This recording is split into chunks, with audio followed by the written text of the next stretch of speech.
Aucun empire n'a jamais été détruit par ce qu'il craignait, il a été détruit par ce qu'il désirait. On vous a élevé en vous faisant croire que le plaisir est la récompense, le trophée au sommet de l'ascension, le confort, l'abondance, l'atterrissage en douceur. Gagnez suffisamment d'argent et un jour, vous pourrez vous arrêter.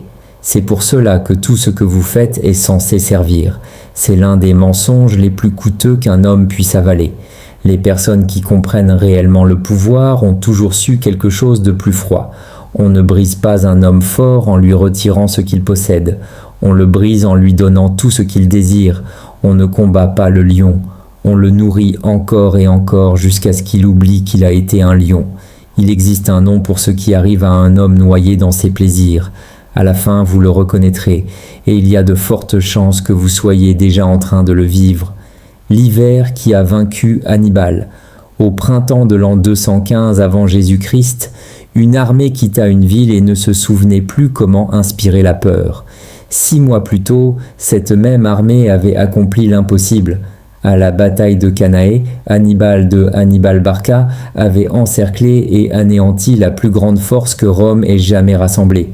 Des dizaines de milliers de légionnaires furent massacrés en une seule après-midi. Une destruction si totale que les historiens débattent encore de la manière dont cet encerclement a été réalisé. Rome était à genoux, la route vers la ville était ouverte. Les hommes d'Hannibal formaient la machine de guerre la plus meurtrière du monde antique, forgée par des années de marche, par la traversée des Alpes avec des éléphants, par des nuits passées dans la boue, le froid et la pluie glaciale. Puis ils furent accueillis à Capoue, la 2e ville la plus riche d'Italie. Bains chauds, lits moelleux, vin à volonté, femmes, parfums, nourriture abondante, repos, tout ce dont rêve un soldat lorsqu'il souffre dans le froid. La ville ouvrit ses portes et offrit aux conquérants un hiver de pure indulgence. Selon l'historien Tite Live, cet hiver accomplit ce que les légions romaines n'avaient pas réussi à faire. L'armée qui quitta Capoue au printemps était devenue un autre animal. Les hommes qui s'étaient habitués au confort ne cessaient d'y revenir mentalement. Dès qu'ils durent à nouveau dormir sous des tentes, marcher et souffrir, leur force et leur esprit commencèrent à s'effondrer. Tite Live écrivit qu'ils s'écroulaient comme de jeunes recrues n'ayant jamais vu un champ de bataille. Les désertions augmentèrent, leurs tranchants avaient disparu. Un proverbe de l'époque le résumait simplement. Capoue fut le Cannae d'Hannibal. Ce qui détruisit son armée ne fut pas une épée, ce fut un lit confortable. Les historiens discutent encore de la véracité exacte de ce récit. Hannibal continua de combattre pendant des années. Mais si les anciens ont raconté cette histoire pendant plus d'un millénaire, ce n'est pas par confusion. Ils l'ont raconté parce qu'ils avaient observé ce phénomène encore et encore chez des hommes plus puissants qu'eux. Le schéma est toujours le même, la difficulté ne détruit pas les hommes. La difficulté est souvent ce qui les rend forts. Le confort, lui, est l'arme la plus efficace jamais inventée pour désarmer un homme dangereux sans même sortir une lame. Pourquoi le confort est-il si agréable? Si le confort vous affaiblit, pourquoi procure-t-il autant de plaisir? La réponse se trouve dans votre cerveau. Elle porte un nom chimique, la dopamine. La plupart des gens comprennent mal la dopamine. Ils pensent qu'il s'agit de la molécule du plaisir. Ce n'est pas exact. La dopamine est la molécule du désir, de l'anticipation, de cette faim intérieure qui apparaît juste avant d'obtenir ce que l'on veut. Elle pousse les êtres vivants à poursuivre quelque chose, la nourriture, un partenaire, un objectif, une nouvelle découverte. Elle ne se manifeste pas principalement lorsque vous obtenez la récompense. Elle s'active surtout lorsque vous êtes en train de la poursuivre. La dopamine est donc le moteur de la quête. D'une certaine manière, elle est la signature chimique d'un homme en mission. Le piège du cerveau. La psychiatre Anna Lembke décrit le système de récompense du cerveau comme une balançoire. D'un côté, le plaisir. De l'autre, la douleur. Lorsque vous poussez fortement vers le plaisir, le cerveau cherche à rétablir l'équilibre. Il réagit donc en créant un contrepoids sous forme d'inconfort. C'est ce que les neurosciences appellent le mécanisme du processus opposé. Et le plus cruel est que le cerveau ne s'arrête pas lorsque l'équilibre est retrouvé. Il va souvent trop loin. Après un pic de plaisir vient alors un déficit. Vous le ressentez probablement déjà, le vide après un excès. la fatigue émotionnelle après une forte stimulation, l'angoisse du dimanche soir après un week-end de confort total, l'irritabilité qui suit les plaisirs faciles. Ce n'est pas un problème séparé du plaisir, c'est la facture du plaisir, la même transaction, simplement payée plus tard. Lorsque ce cycle se répète constamment, consommation excessive de contenus stimulants, sucre, réseaux sociaux, distraction permanente, le cerveau finit par réduire sa sensibilité à la dopamine. Résultat, la personne qui poursuit sans cesse le plaisir ne devient pas plus heureuse, elle devient incapable de ressentir pleinement quoi que ce soit. Les médecins appellent cela l'anédonie, l'incapacité à éprouver du plaisir là où il devrait naturellement exister. Le piège de la nouveauté. En 1956, un chercheur nommé Frank Beach étudia un phénomène étrange. Un mâle, après s'être accouplé plusieurs fois avec la même femelle, perd progressivement son intérêt. Mais lorsqu'une nouvelle femelle apparaît, son désir revient instantanément. Ce phénomène est appelé l'effet Coolidge. Le cerveau réagit fortement à la nouveauté, pas seulement à la récompense, à la nouveauté.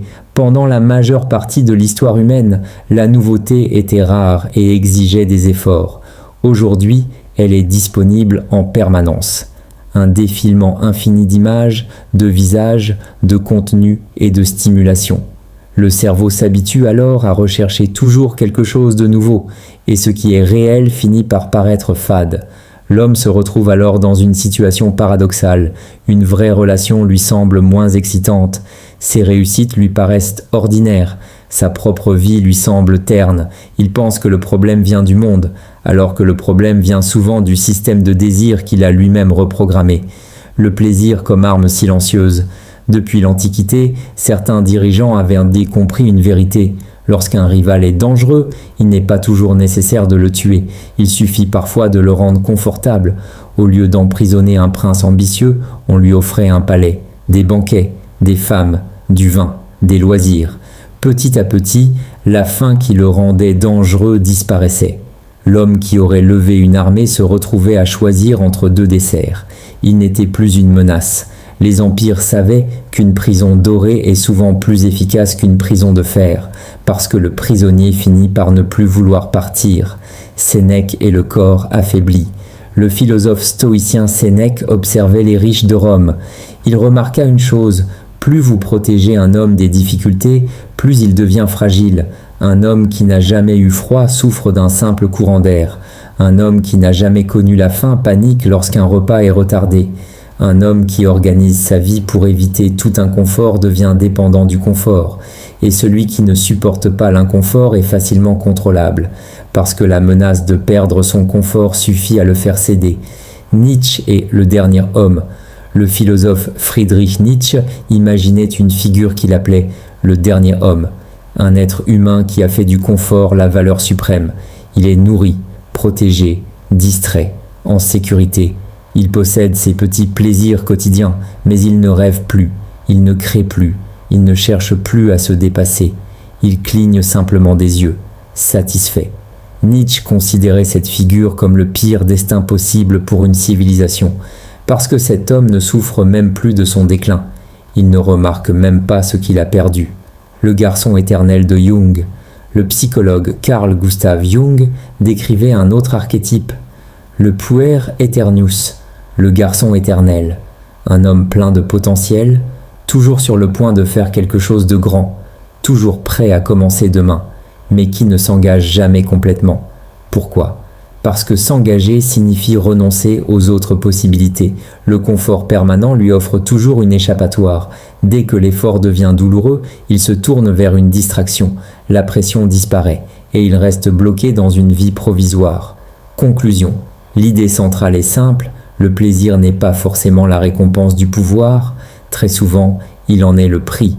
Les hommes les plus disciplinés ne fuient pas tous les plaisirs, mais ils apprennent à leur dire non lorsque cela est nécessaire. Ils préservent leur capacité à vouloir, à poursuivre, à supporter l'inconfort, à rester dangereux dans le bon sens du terme, capables d'agir, de construire et de résister. Comme le disait Cyrus le Grand, les terres faciles produisent des hommes faibles. Le lion n'a pas été tué, il a été nourri. La seule question est, Se souvient-il encore qu'il était un lion ?